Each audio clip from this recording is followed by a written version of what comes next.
নামাজ হবে মুমিনের জন্য, বেঈমানের জন্য নামাজ নয়। আর মুমিনদের নামাজের মধ্যে আমার আল্লাহ কেমন শক্তি দান করে এবার দেখুন। যেই ভারতের মধ্যে এখন হিন্দুরা মুসলমানদের উপর নির্যাতন করছে, সেই ভারতবর্ষে কিন্তু অসংখ্য আল্লাহর ওলিগণ শুয়ে শুয়ে আরাম করছেন, ঠিক না বেঠিক? সেই ভারতবর্ষ আল্লাহর ওলিগণ আবাদ করেছেন। হিন্দুস্তানের রাজা খাজা মঈনুদ্দিন চিশতি ভারতবর্ষে আগমন করে অস্ত্র হাতে নয়, প্রায় ৯৯ লক্ষ হিন্দুকে মুসলমান বানাইছেন, কথা কোন ঠিক না বেঠিক? ৯৯ লক্ষ হিন্দুকে মুসলমান বানাইয়া আজমির শরীফের মধ্যে খাজা বাবা শুয়ে আরাম করছেন। আরেকজন আল্লাহর ওলি, পানিপথের আল্লাহর ওলি, ভারতের হরিয়ানা প্রদেশে, যেখানে বর্তমানেও আমি ওই দিন সোশ্যাল মিডিয়াতে দেখলাম মুসলমানদের উপর নির্যাতন চলছে, মুসলমানদের মসজিদ ভেঙে ফেলা হচ্ছে। সেই হরিয়ানা প্রদেশে পানিপথ একটা শহরের নাম, এই পানিপথ শহরের নামটা হয়েছে আল্লাহর একজন ওলির নামে। উনার নাম হচ্ছে হযরতে বুয়ালি শাহ কলন্দর রহমাতুল্লাহ আলাইহি। চিৎকার মেরে কন্যা সুবহানাল্লাহ। বুয়ালি শাহ কলন্দর তিনি এমন একজন আল্লাহর বান্দা ছিলেন, তিনি এমন একজন আল্লাহর ওলি ছিলেন যার জীবনে কোনোদিন একটা ওয়াক্ত নামাজ কাজা করতেন না, যার জীবনে কোনোদিন শরীয়ত বিরোধী কোনো কাজের মধ্যে অংশগ্রহণ করতেন না। তিনি এমন একজন আল্লাহর ওলি ছিলেন যার মধ্যে কোনোদিন কোনো নারীর লোভ ছিল না, যার মধ্যে কোনোদিন টাকা পয়সার লোভ ছিল না। তিনি সব সময় হরিয়ানা প্রদেশের পানিপথ এলাকার মধ্যে তিনি রেওয়াজত করতেন, বন্দেগী করতেন। এমন ভাবে তিনি বন্দেগী করতেন, যখন তিনি উজু করেন নফল নামাজ পড়তেন, উজু করে 2 রাকাত নফল নামাজ পড়ার পরে হযরতে বুয়ালি শাহ কলন্দর যখন মুরাকাবা করতেন, ওনার মুরাকাবাটা এতই মজবুত ছিল, মুরাকাবা মুশাহাদা করার সঙ্গে সঙ্গে কোনো সময় দেখা গেছে তিনি মাটি থেকে 0.1-1.5 হাত উপরে। الصلاة والسلام عليك سيدي يا رسول الله. الصلاة والسلام عليك سيدي يا حبيب الله. الصلاة والسلام عليك سيدي يا شفيع المذنبين. الصلاة والسلام عليك يا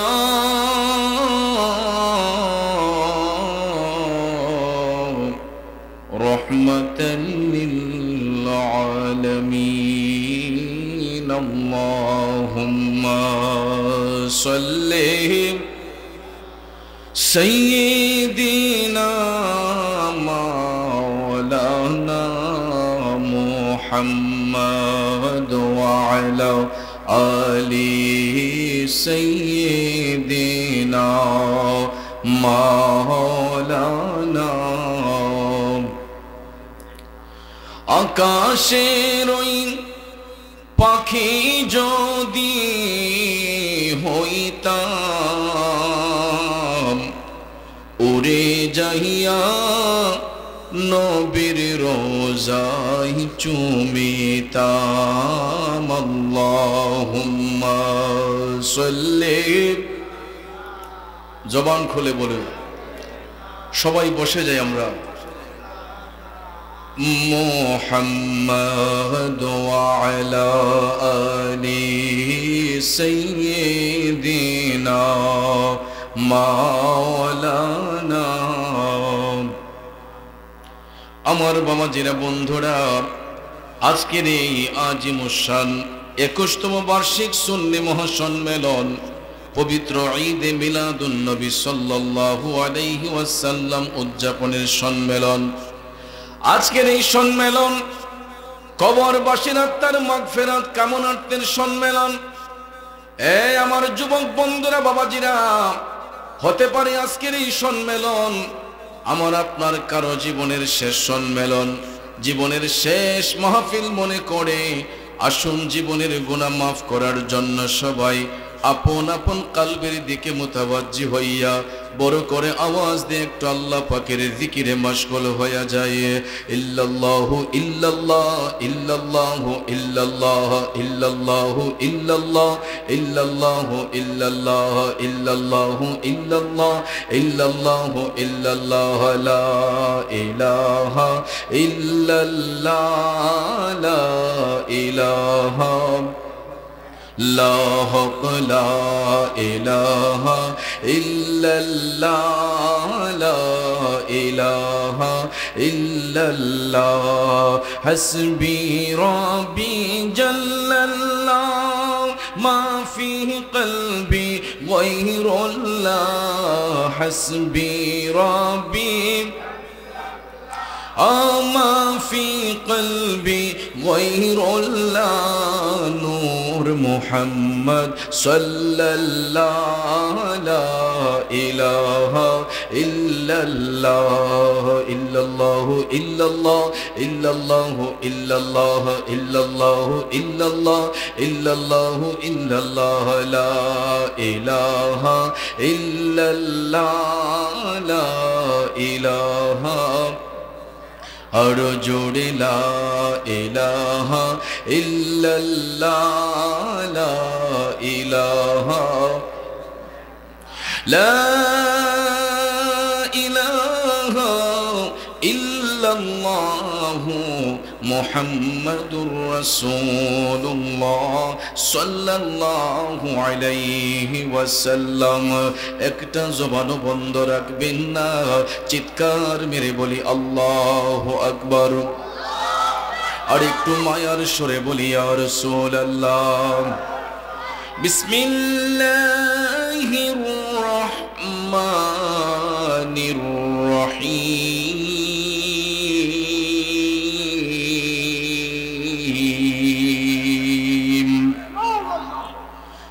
يا أيها الذين آمنوا استعينوا بالصبر والصلاة إن الله مع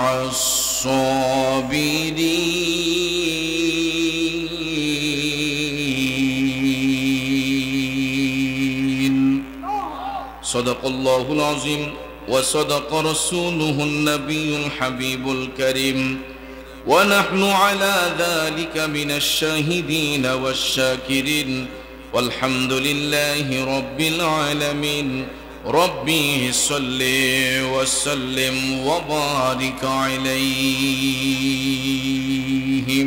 আপনাদের খেদমতে মহাগ্রন্থ আল কোরআনুল কারীমের সূরাতুল বাকারা থেকে ছোট্ট একখানা আয়াতে পাক তেলাওয়াত করেছি। খুব অল্প সময়ে আয়াতে পাকের মূল অর্থ তাফসিরের ভাষায় কিছু আলোচনা এসেছে, এইগুলো উপস্থাপন করে। অতি তাড়াতাড়ি আমার বন্ধুবর গিয়াসউদ্দিন তাহিরি সাহেব মঞ্চে আসবেন। ওনার নসিহতপূর্ণ বয়ানের মাধ্যমে আমরা আপন আপন বাড়িতে যাব। প্রিয় ভাইয়েরা আমার, আমি যে আয়াতে পাক তেলাওয়াত করেছি, আল্লাহ সুবহানাহু ওয়া তাআলা সালাত আদায়ের জন্য কোনো বেঈমানকে আহ্বান করেন নাই, নামাজ আদায়ের জন্য কোনো দাজ্জালকে আহ্বান করেন নাই। নামাজ হলো একমাত্র ঈমানদারদের জন্য। কথা বলেন ঠিক কিনা? বেঈমানরা নামাজ পড়লে এটা শুধু নামাজই থাকবে, আর মুমিনদের নামাজের মাধ্যমে মওলার নৈকট্য হাসিল হয়। কথা কোন ঠিক কিনা? এই জন্য সূরা বাকারায় আল্লাহ রাব্বুল আলামিন স্পষ্ট করে বলেছেন, বিসমিল্লাহির রহমানির রহিম, ইয়া আইয়ুহাল্লাযীনা আমানু, হে আমার ঈমানদারগণ। এখানে রাব্বুল আলামিন ইচ্ছে করলে ইয়া আইয়ুহান নাস বলতে পারতেন, ঠিক কিনা বলেন? কিন্তু ইয়া আইয়ুহান নাস আল্লাহ তাআলা না বলে আল্লাহ বলেছেন ইয়া আইয়ুহাল্লাযীনা আমানু, হে আমার ঈমানদারগণ। ইস্তাইনু, তোমরা আমি আল্লাহর কাছে সাহায্য প্রার্থনা করো, বিসসবরি, ধৈর্যের সাথে, ওয়াসসালা, এবং নামাজের সাথে। সুবহানাল্লাহ কোন। তো এই ধৈর্য এবং নামাজের প্রেম যার সিনাতে থাকবে, আল্লাহ বলেছেন ইন্নাল্লাহা মাআস সাবিরিন, নিশ্চয়ই আমি আল্লাহ সবরকারীর অন্তর্ভুক্ত, ধৈর্যশীলদের অন্তর্ভুক্ত। সুবহানাল্লাহ কি বলবেন না? তাহলে আপনারা বলুন, ধৈর্য এবং নামাজের শিক্ষা রাব্বুল আলামিন বেঈমানকে দিয়েছেন না ঈমানদারকে দিয়েছেন? এই জন্য বেঈমানরা দেখবেন এরা তাকাব্বুরি বেশি করে, এরা অহংকার বেশি করে, এরা নামাজকে মডেল বানাইয়া ঈমানের বাজারে আগুন ধরাইয়া দেয়। নামাজকে মডেল বানাইয়া ঈমানের বাজারে আগুন ধরাইয়া দেয়। যুবক ভাইয়ারা আমার, সকাল থেকে সন্ধ্যা পর্যন্ত, সন্ধ্যা থেকে রাত পর্যন্ত নামাজ পড়তে পড়তে কপালের মধ্যে কালো দাগ ফেলে দেন। ঈমান যদি না থাকে আমলের কোনো মূল্য আছে? ফরজ বলেন, ওয়াজিব বলেন, সুন্নত বলেন, নফল বলেন, যত বন্দেগী আছে এইগুলা হচ্ছে আমল, আর আমার নবী হইছে ঈমান। কথা বলেন ঠিক কি না?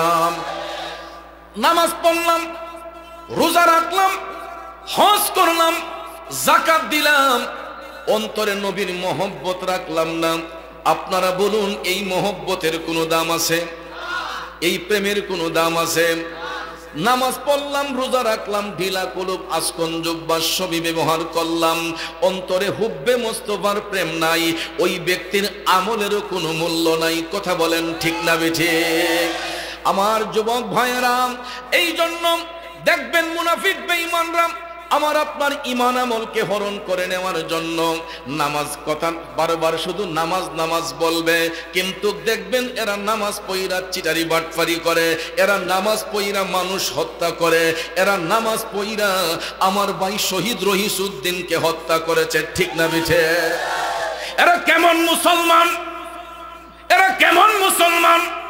যেই মুসলমানের হৃদয়ে একটু পানি দেওয়ার মতো দরদ হয় না।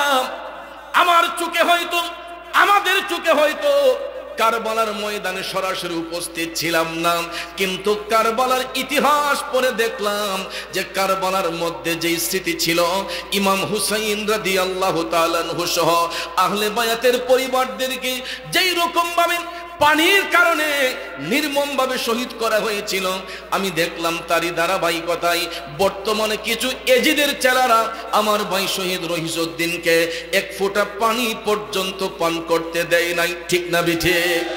অসুবিধা নাই। ইমাম হুসাইন বলেছিলেন দুনিয়ার পানি আমার লাগবে না। ইমাম মুসলিম বিন আকিল বলেছিলেন দুনিয়ার পানি লাগবে না।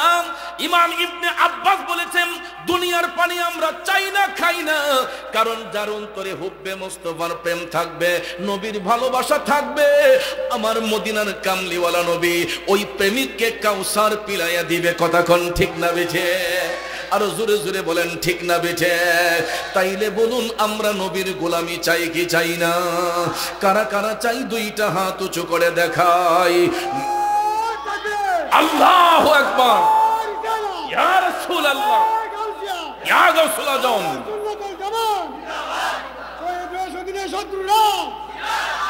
আমার ভাই শহীদ রহিসউদ্দিন মরে নাই, সে জিন্দা।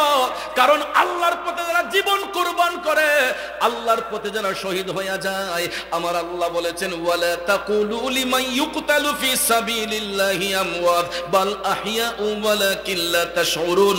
আল্লাহ বলে, হে জগৎবাসীরা, যারা আমি আল্লাহর পথে শহীদ হয়ে যায়, কুরবান হয়ে যায়, তোমরা তাদেরকে মৃত বলিও না, এরা জীবিত, তোমরা তাদের সম্পর্কে জানো না।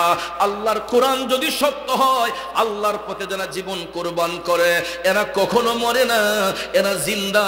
আমার ভাই শহীদ রহিসউদ্দিনও জিন্দা। কথা কোন ঠিক কিনা? কারণ তার অন্তরে হুব্বে মুস্তাফার প্রেম ছিল।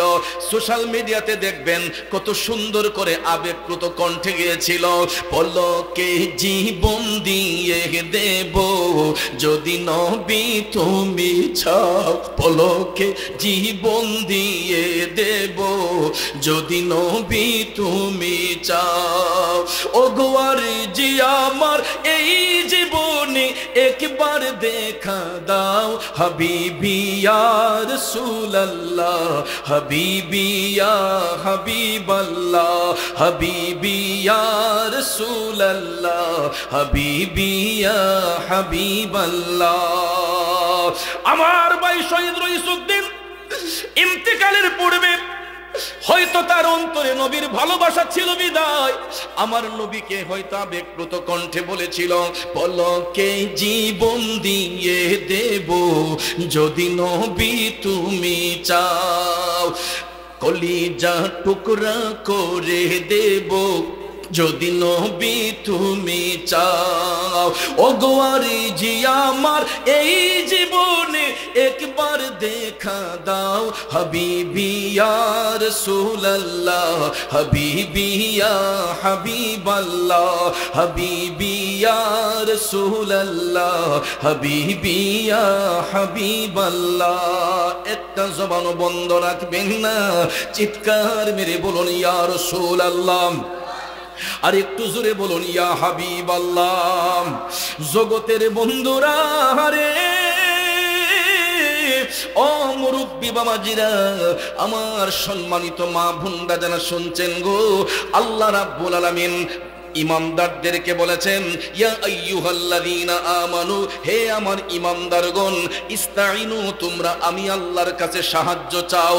প্রথমে আল্লাহ বলেছেন বিসসবরি, ধৈর্যের সাথে, ওয়াসসালাহ, এবং নামাজের সাথে।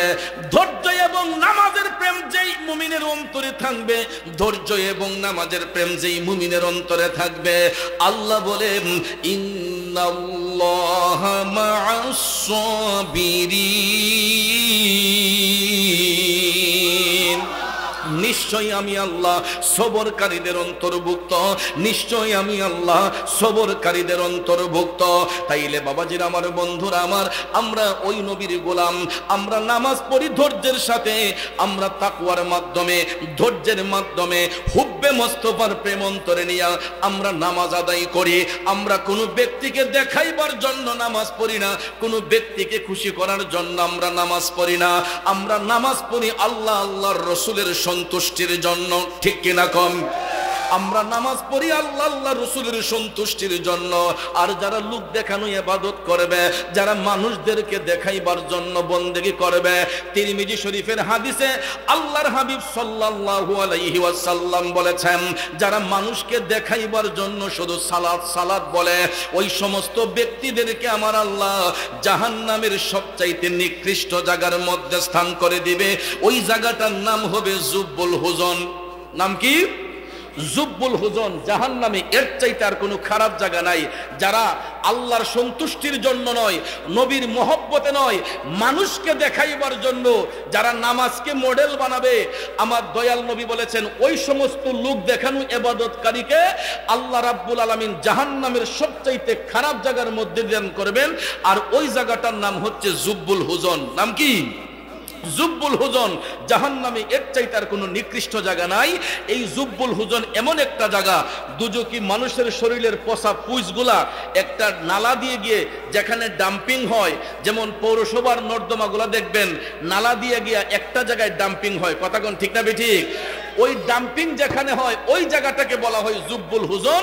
দুজকি মানুষের শরীরের পচা পুইসগুলা একটা নালা দিয়ে গিয়ে এক জায়গার মধ্যে ডাম্পিং হয়, আর জাহান্নামী লোক দেখানো ইবাদতকারীদেরকে ওই জুব্বুল হুজনের মধ্যে নিয়ে দুজকি মানুষের শরীরের পচা পুইসগুলা খাবার পণ্য দেওয়া হয়। জোরে কোন নাউজুবিল্লাহ।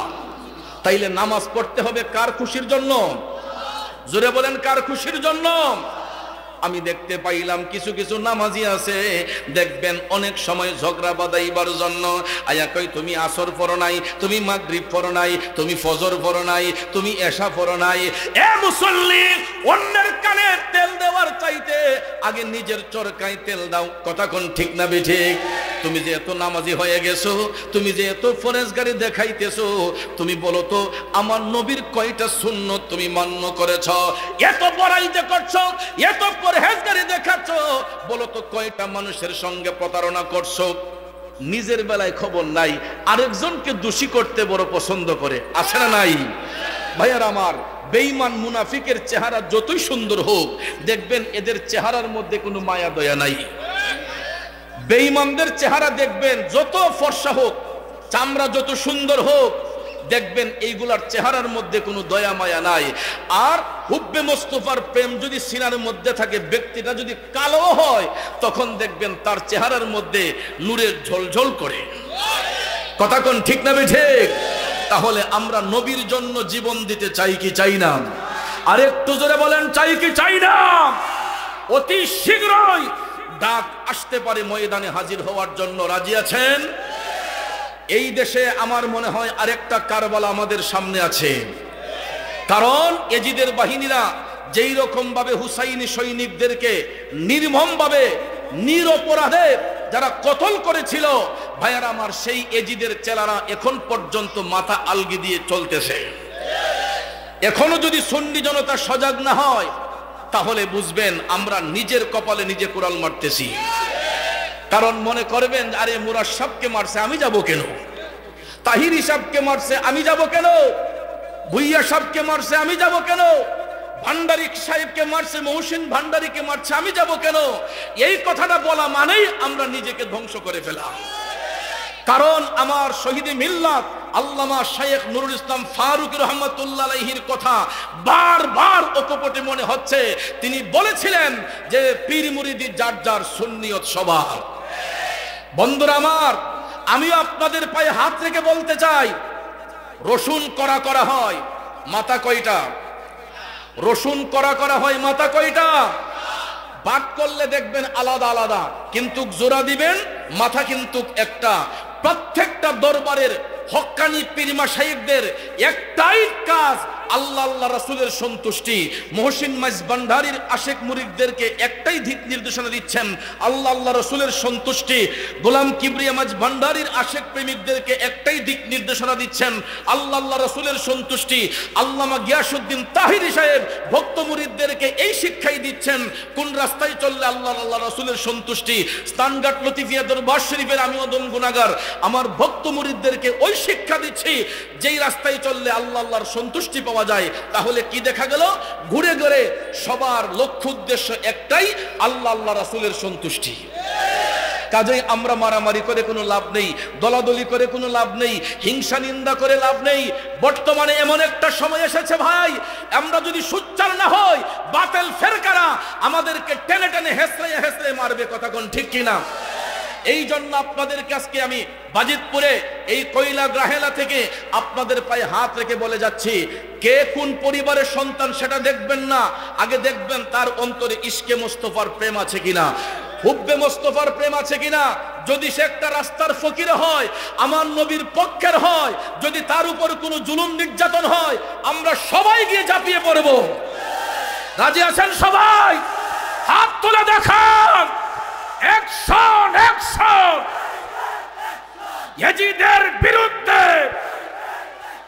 বেঈমানদের বিরুদ্ধে হুসাইনি তলোয়ার, শাহজালালের তলোয়ার, এক হও লড়াই করো, সুন্নিয়ত কায়েম করো, এক হও লড়াই করো। ভাইয়ের আমার, আমরা অস্ত্রবাজিতে বিশ্বাসী নয়, সুন্নি জামাত বোমাবাজিতে বিশ্বাসী নয়। আমরা অস্ত্র হাতে নিয়ে জিহাদ করি না, আমরা বোমা হাতে নিয়ে জিহাদ করি না। আমাদের সবচাইতে বড় অস্ত্র হলো নারায়ে রিসালাত, নারায়ে রিসালাত।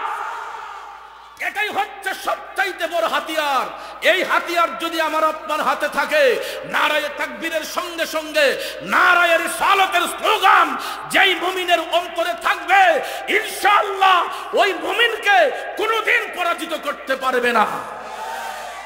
ইনশাআল্লাহ ময়দানে ডাক আসবে অচিরেই। যদি আপনাদের কাছে ডাক চলে আসে, আমি পায়ে হাত ধরে বলবো, বিশেষ করে আমি আমার মুরিদদেরকে বলে যাচ্ছি, যদি আমার কোনো মুরিদ এখানে থাকেন, আমাকে যদি ভালোবাসেন, আল্লাহর নবীকে যদি ভালোবাসেন, যদি সুন্নিয়তের ময়দানে কোনো ডাক আসে, জীবনকে বাজি রেখে সুন্নিয়তের প্রেমে কুরবান হয়ে যাবেন। নবীর কলিজার টুকরা নাতি ইমাম হুসাইন যদি হাসি মুখে জীবন দিতে পারেন, আমরা কি পারবো না? ইমাম মুসলিম বিন আকিল যদি হাসি মুখে জীবনটা দিতে পারেন, আমরা পারবো না? তাহলে আর ভয়ের কোনো কারণ নেই, পিছপা হওয়ার কোনো কারণ নেই। আমরা যাদের উপর আস্থা রেখেছিলাম, আমরা যাদের উপর বিশ্বাস রেখেছিলাম, যারা আমাদের নিরাপত্তা বাহিনী, যাদেরকে আমরা সর্বমহলে সর্বসেক্টরে আমরা স্যালুট জানাই, এখন দেখছি ভাইয়ার আমার তাদের ভিতরে কিছু পাতি ইঁদুর ঢুকে গেছে। তা আমি প্রশাসনের ভাইদেরকে সম্মানের সহিত বলতে চাই, আপনারা আমাদের শত্রু নয়, আপনারা জনগণের বন্ধু।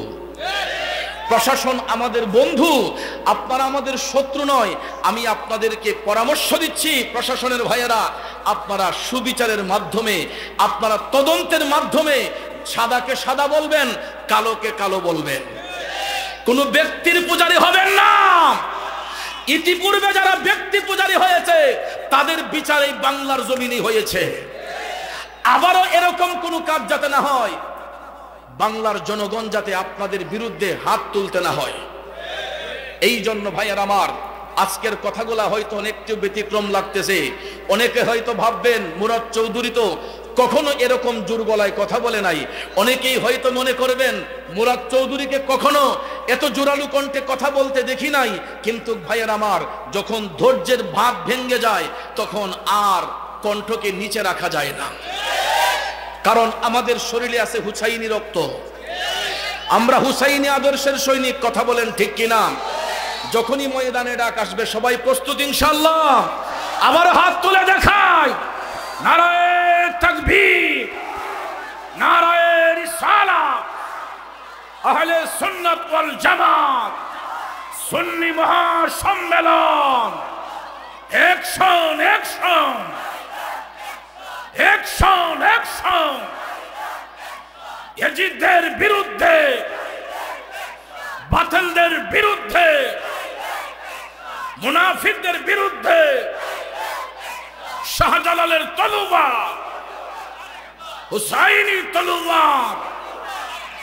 একটু দুরূদ শরীফ পড়ুন। আল্লাহুম্মা সাল্লি আলা সাইয়্যিদিনা মুহাম্মাদিন নাবি মাওলানা মুহাম্মাদিন নাবি মাওলানা মুহাম্মদ দয়াল নবীজির নূরি চেহারা দেখিতে মোদের মন চায়। কাঁদে মোদের প্রাণ পাপিয়া, কাঁদে মোদের অন্তরায়। আল্লাহুম্মা সাল্লি সাইয়্যিদিনা মুহাম্মাদিন নাবি শাফি মাওলানা মুহাম্মাদিন নাবি শাফি।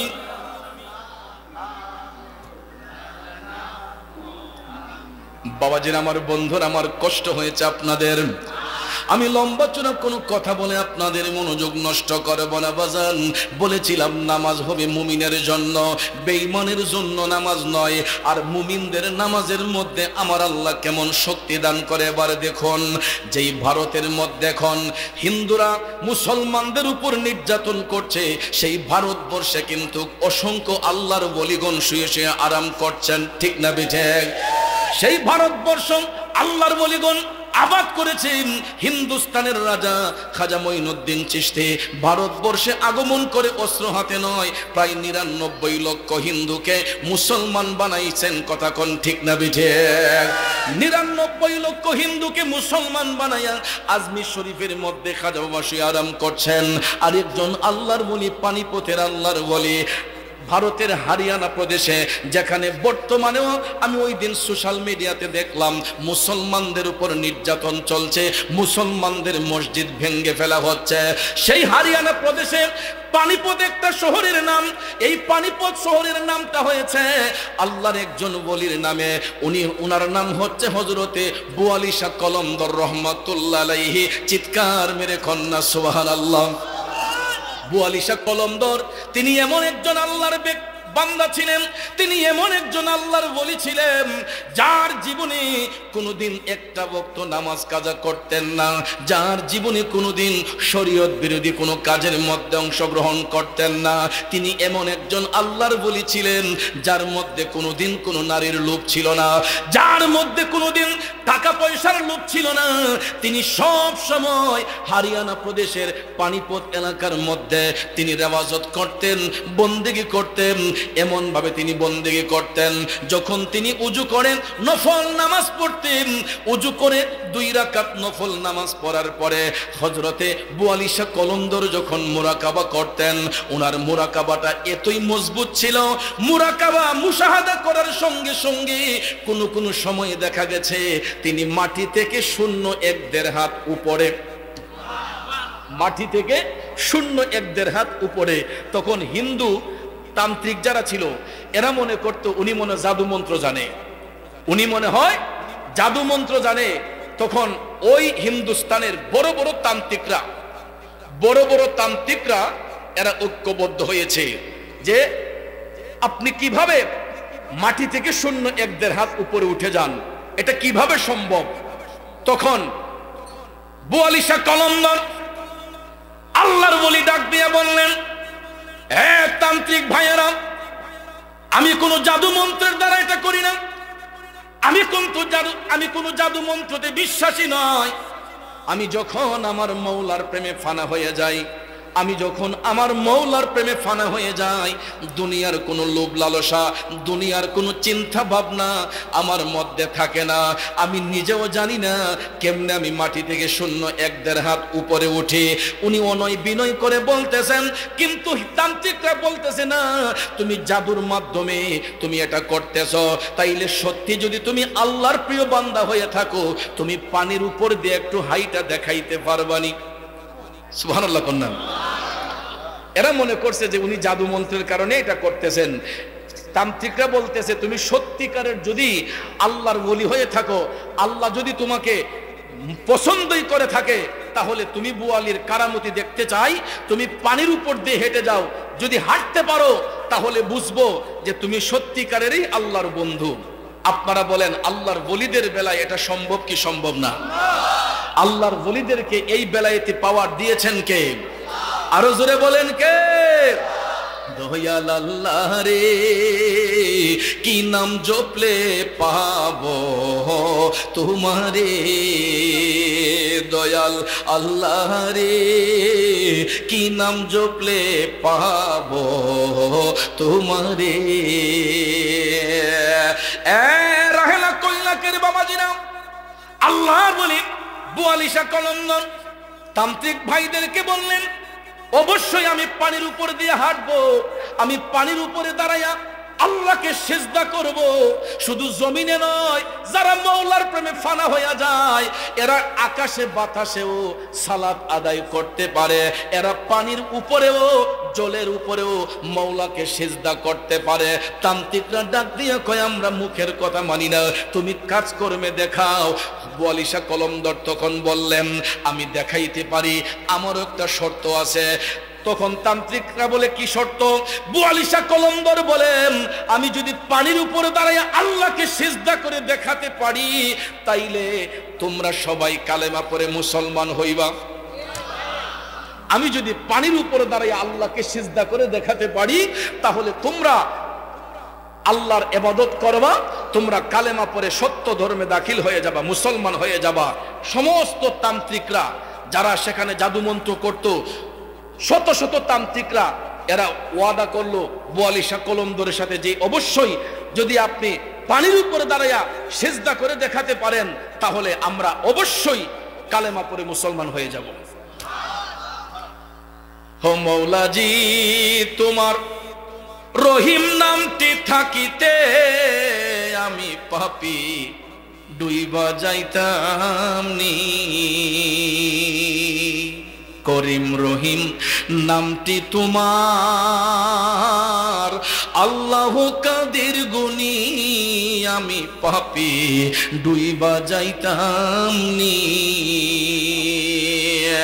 বন্ধুরা আমার, বাবাজিরা, বুয়ালি শাহ কলন্দর টপ টপ করে চোখের পানি ছেড়ে কান্দে, ডাক দিয়ে কই আল্লাহ,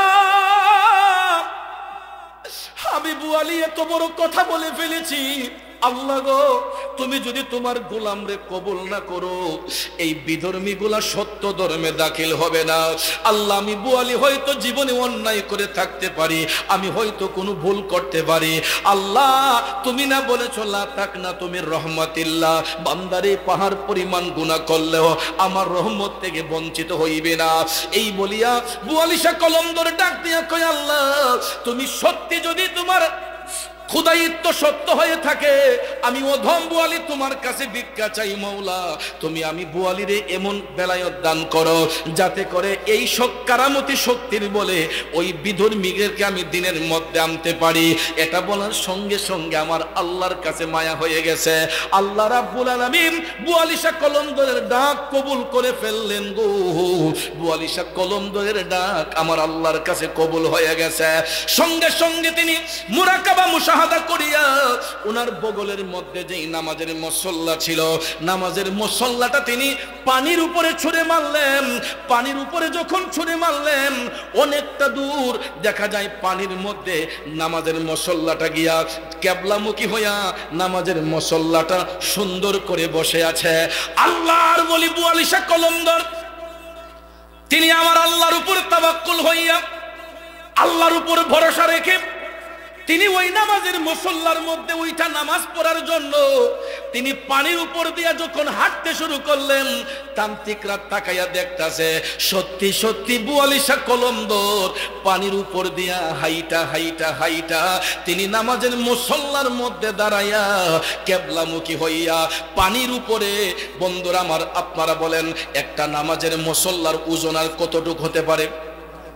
একটা নামাজের মুসল্লা এটা যদি আপনার বেতেরও হয় বা আপনার এই মকমলেরও হয়, একটা নামাজের মুসল্লার ওজন সর্বোচ্চ আধা কেজি হইতে পারে, 1 কেজি হতে পারে। আমি ধরলাম 5 কেজি হলো একটা নামাজের মুসল্লা, তো আর এত ভারী হবে না। তাহলে একটা মানুষের ওজন কত? একদম শুকনা মানুষও যদি হয় কমপক্ষে একটা মানুষের ওজন 20 থেকে 30 কেজি হয়। একদম ছোট বাচ্চাও যদি হয়, কথা কোন ঠিক কিনা? সাবালক একটা মানুষ যার উপর নামাজ ফরজ হয়েছে তাদের ওজন কমপক্ষে 30 থেকে 40 হয়, কথা কোন ঠিক না বেঠিক? তাহলে 5 কেজি ওজনের একটা নামাজের মুসল্লার মধ্যে 30-40 কেজি 50-60 কেজি ওজনের একটা মানুষ যদি দাঁড়ায়, এটা কি পানির নিচে ডুবার কথা নাকি বাসার কথা? নিচের মধ্যে কোনো তক্তা নাই, নিচের মধ্যে শুধু পানি আর পানি। এর উপরে নামাজের মুসল্লা আল্লাহর ওলি বুয়ালি ছেড়ে দিলেন। দেওয়ার পরে দেখা যায় তিনি পানির উপর দিয়া হাইটা হাইটা নামাজের মুসল্লার মধ্যে দাঁড়াইয়া গো তিনি যখন কিবলামুখী হইয়া যখন নামাজ আদায় করলেন, নামাজ আদায় করিয়া সালাম ফিরাইয়া আবার হাইটা হাইটা তিনি যখন নদীর পারে আসলেন, হিন্দু তান্ত্রিক যতগুলা ছিল, হরিয়ানা প্রদেশের যত হিন্দুর জমিদার ছিল, রাজা ছিল, সবাই বুয়ালি শাহ কলমদরের পায়ের মধ্যে পইরা এরা কালেমা পইরা মুসলমান হইয়া গেছে। যার উসিলায় আজ পর্যন্ত হরিয়ানা প্রদেশে এখনো লক্ষ লক্ষ মুসলমান বাস করতেছে। কিন্তু বর্তমানে ভাইয়ের আমার সেই কিছু কিছু উগ্রবাদী ইসকন নামক হিন্দুদের উগ্রতার শিকার হয়ে আমাদের মুসলমান ভাইরা প্রতিদিন এক একটা এরিয়ার মধ্যে নির্যাতনের শিকার হচ্ছে, ঠিক না বেঠিক? যেই রকম ভাবে ফিলিস্তিনের গাজা এবং রাফাতে যেই রকম ভাবে মুসলিম গণহত্যা চলতেছে, আর নীরবে নিস্তব্ধে আমাদের পার্শ্ববর্তী দেশ ভারতে আমরা সোশ্যাল মিডিয়ার মাধ্যমে দেখতে পাই আমাদের এরকম মুসলিম ভাই বোনদের উপর নির্যাতন নিপীড়ন এমন ভাবে হচ্ছে যেন মনে হচ্ছে যে যেই রকম ভাবে এজিদের সৈনিকরা নবীর আওলাদদেরকে কতল করেছিল, ভাইয়ের আমার ফিলিস্তিন রাফাতে যেরকম ভাবে মুসলিম গণহত্যা চলছে, নীরবে নিস্তব্ধে আমাদের পার্শ্ববর্তী সীমান্ত ভারতের মধ্যে মুসলিম গণহত্যা চলছে, যে কথা কোন ঠিক কিনা? আমি আজকেও গাড়িতে বসলাম, মোবাইলটা যখন ওপেন করলাম তখন দেখলাম একটা ভিডিও, একটা মুসলমান ভাইয়ের মুখের মধ্যে দাড়ি, তাকে রশি দিয়ে গাছের সাথে বেঁধে তাকে বলতেছে তুমি বলো জয় শ্রীরাম জয় শ্রীরাম। নাউজুবিল্লাহ, জয় শ্রীরাম জয় শ্রীরাম বলার জন্য তাকে বাধ্য করা হচ্ছে। ভাইয়ের আমার, ওই বিপদের মুহূর্তে হয়তো আমার এই ভাইটা বিপদ থেকে বাঁচার জন্য তার মুখ দিয়ে এটা বলতে বাধ্য, কারণ আঘাত এমন ভাবে তার উপর লাগতেছে যে এই মুহূর্তে যদি তার সেটা না বলে ওরা মেরেই ফেলবে। তখন দেখলাম বাধ্য করছে জোরপূর্বক এই ভাইটার মুখ দিয়ে জয় শ্রীরাম কথাটা বলাইছে। আপনারা বলেন ইসলাম কি আমাদেরকে এই শিক্ষা দেয়? তাহলে এরা কোন ধর্ম পালন করে?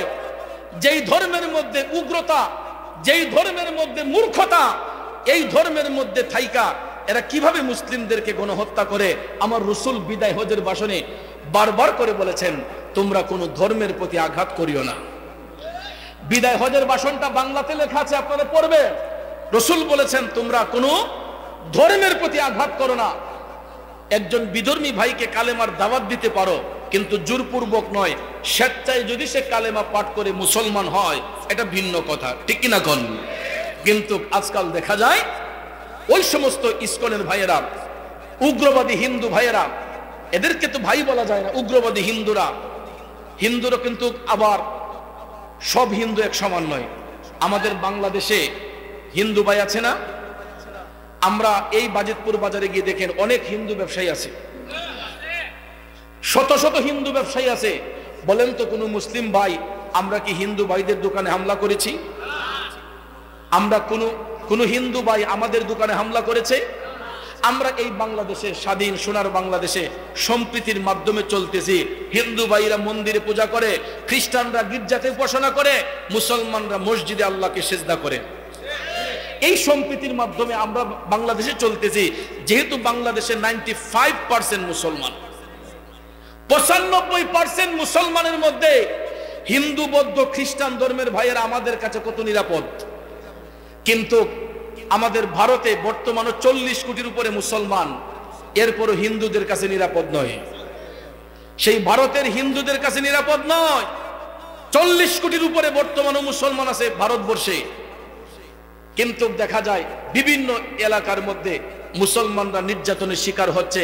ভাইয়ার আমার, আল্লাহর ওলি হযরতে আবু আলী শাহ কলমদর কারামতি শক্তির বলে সেই হিন্দু তান্ত্রিকদেরকে কালেমা পড়ায় মুসলমান বানাইয়া তিনি এমন ভাবে রেওয়াজত করেছেন, আজও পর্যন্ত ওনার রওজাটা পানির উপরে। হরিয়ানা প্রদেশে যারা গিয়েছেন, যারা পানিপত শহরে গিয়েছেন, আপনারা এখন পর্যন্ত গেলে দেখবেন আবু আলী শাহ কলমদর রহমাতুল্লাহ আলাইহির মাজার শরীফ পানির উপরে। কোথায়? চতুর্দিকে পানি থই থই করছে, চতুর্দিকে পানি থই থই করছে, কিন্তু আল্লাহর ওলি আবু আলী শাহ কলমদর রহমাতুল্লাহ আলাইহির মাজার শরীফ পানি ডুবাইতে পারে না। চতুর্দিকে শা শা করে পানি উঠে, কিন্তু আবু আলী শাহ কলমদরের মাজার শরীফ ডুবাইতে পারে না। কারণ যারা আল্লাহর বন্ধু হয়ে যায়, যারা আল্লাহর ওলি হয়, মওলা তার হয়ে যায়। কথা বলেন ঠিক না বেঠিক? একটু দুরূদ শরীফ পড়ি। আল্লাহুম্মা সাল্লি আলা সাইয়্যিদিনা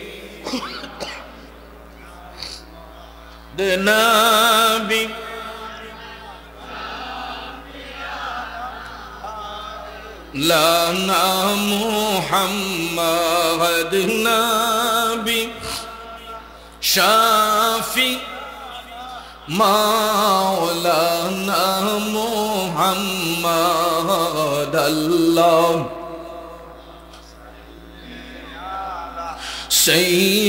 সাইয়্যিদিনা মুহাম্মাদ নবী মাওলানা মুহাম্মাদ। এমন নবীজির উম্মত আমরা, যেই নবীর নাই তুলনা।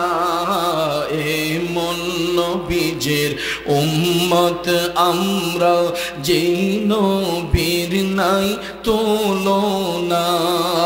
যাহার উপর দুরূদ বেজেন দয়াল প্রভু রব্বানা।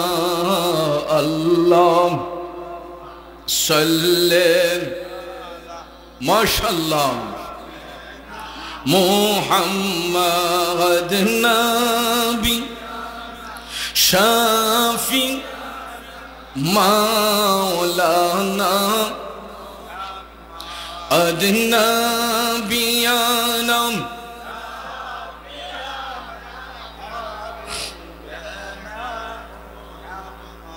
আমার বাবাজিরাম 42 কলমদর রহমতুল্লাহ আলাইহির কথা বলেছিলাম। ওনার কারামতি শক্তির বলেন যত তান্ত্রিক ছিল সবাই কালেমা পড়ে মুসলমান হয়ে গেল। মুসলমান হওয়ার পরে তাদেরকে সাথে নিয়ে 42 কলমদর সেই পানিপত শহরের মধ্যে সুন্দর একখানা মসজিদ নির্মাণ করেছেন। আল্লাহর ওলিরা মসজিদ বানানোর পক্ষে না ভাঙ্গার পক্ষে? আল্লাহর ওলিরা মসজিদ বানানোর পক্ষে না ভাঙ্গার পক্ষে? আজকে যেই সমস্ত ভাইয়েরা এই বাংলার জমিনে আল্লাহর ওলিদের মাজার শরীফ ভাঙ্গার জন্য উপচে পড়ে লেগেছেন, এরা কি জানে না যে এই দেশে সর্বপ্রথম যারা মসজিদ বানিয়েছেন, আজানের ধ্বনি দিয়েছেন, তারাই ছিলেন আল্লাহর ওলিগণ? কথা বলেন ঠিক কিনা? এই বাংলার জমিনে সর্বপ্রথম বড় গলায় যিনি আজান দিয়েছিলেন, বাংলার জমিনে সর্বপ্রথম বড় গলায় যিনি আজান দিয়েছিলেন, উনিও ছিলেন আওলাদ রাসূল, যিনি হবিগঞ্জের চুনারুঘাটে মোরারবন্দের জমিনে পূবে এবং পশ্চিমে যিনি শুয়ে আছেন 120 জন আউলিয়া নিয়ে, 360 আউলিয়ার মধ্যে 120 জন নিয়ে যিনি মোরারবন্দের জমিনে শুয়ে আছেন, সিপাহসালার সৈয়দ নাসির উদ্দিন রহমাতুল্লাহ আলাইহি, যিনি সর্বপ্রথম সুরমা নদীর পাড়ে দাঁড়ায়া আজানের ধ্বনি দেওয়ার সঙ্গে সঙ্গে রাজা গোরগোবিন্দের প্রথম বড় দেয়ালটা ঠাস করে পড়ে গেছিল। আল্লাহু আকবার! ধ্বনির কেমন পাওয়ার, কেমন শক্তি! আর আজকে আমাদের দেশে কিছু কিছু টুপিওয়ালা, দাড়িওয়ালা, জুব্বাওয়ালা, কুর্তাওয়ালা এরা গিয়ে মাজারের উপর দাঁড়িয়ে মাজারের ইট পাটকলগুলা ভাঙ্গার জন্য এরা ব্যস্ত হয়ে গেছে। আপনারা ইতিমধ্যে জেনেছেন প্রায় 54টা দরবার শরীফ, উল্লেখযোগ্য 54টা দরবার শরীফ এই পর্যন্ত ভাঙ্গা হয়েছে। ভাইয়ের আমার, আল্লাহর আযাব অতি নিকটে। আমার আল্লাহ ছাড় দেয় কিন্তু কাউকে ছেড়ে দিবে না। সব কিছু সহ্য করবে কিন্তু আল্লাহর বন্ধুদের সাথে বিয়াদবি আল্লাহ কখনো সহ্য করবেন না। যেহেতু রব্বুল আলামিন সাবধান করে দিয়েছেন সূরা ইউনূসের 12 নম্বর এই সূরা ইউনূসের 162 নম্বর আয়াতের দ্বারা আল্লাহ রাব্বুল আলামিন 62 এবং 63 নম্বর আয়াতের দ্বারা আল্লাহ স্পষ্ট করে আমাদেরকে অ্যালার্ট করেছেন আল্লাহর ওলিদের সম্পর্কে কথা না বলার জন্য। ইয়া নবী সালামু আলাইহি, ইয়া রাসূল সালাম, আয়া হাবিব সালাম, আসসালাম,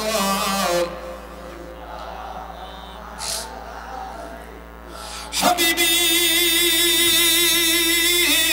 ইয়া রাসূলুল্লাহ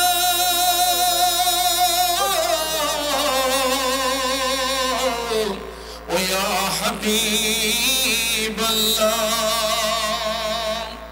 मेरा दिल तरफ रहा है, मेरा जल रहा है सीना के दवा वही मिलेगी, के दवा वही मिलेगी, मुझ ले चलो मदीना, या नबी सलाम,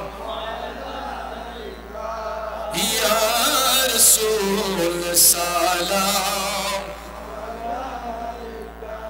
या हबीब सलाम अलैका सलावतुल्लाह,